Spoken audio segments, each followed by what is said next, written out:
Wikang Pilipino, sagisag ng pagka-Pilipino, ni Ernest Genesis Mercado Guevara. Tagalungsod, tagalalawigan, ang iba'y nagbalikbayan.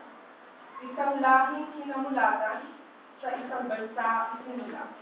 May sariling wika na sa puso at hindi may nakapula.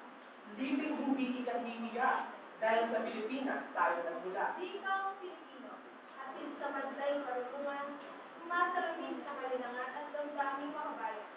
Tulay na nag-uugnay sa pagpapahayag ng kaisipan. Nagsisilbing kawit tugon sa pagtutulawaan. Bigay pundasyon sa karunungang pantao, nagpaghatid ng kaalaman at katangian ng Pilipino. Mahalaga sa usapan at pangangatirang totoo. Marapat na kahalagahan para sa kaunlaran ng pagbabago. Katagal ng usapin, pagpapaunlad ng bigas bayan. Dahil lubos na niyakap, wikang magmula sa dayuhan. Dayuhang dumusta, ginulo ang isipan. Kaya nang tayo'y lumaya, nawala sariling magkakakilanlan. Sa ganitong kalagayan, dalugbi ka may nitiin. Masusing pinag-aralan, pagunlad ng tika natin. Para matunto ng kaganapan ng lahat ng naitin.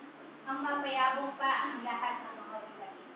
Upang matugunan ang suliranin ng sambayanan, wikang magbibigit siya natin kailangan.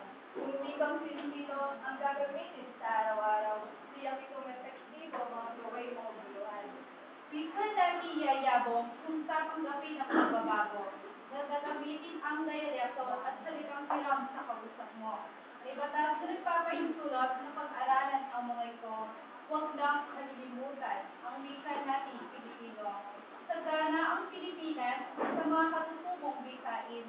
Iba-iba ang bigkas at diin, ngunit ito'y Pilipino pa rin. Saan handa ko ng bansa, lalayan natin gamitin.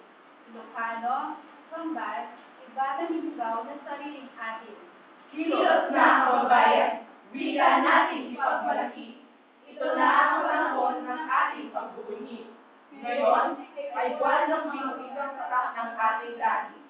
Wika ang Pilipino, sa gisag ng pagka-Pilipino, ni Ernest Genesis Mercado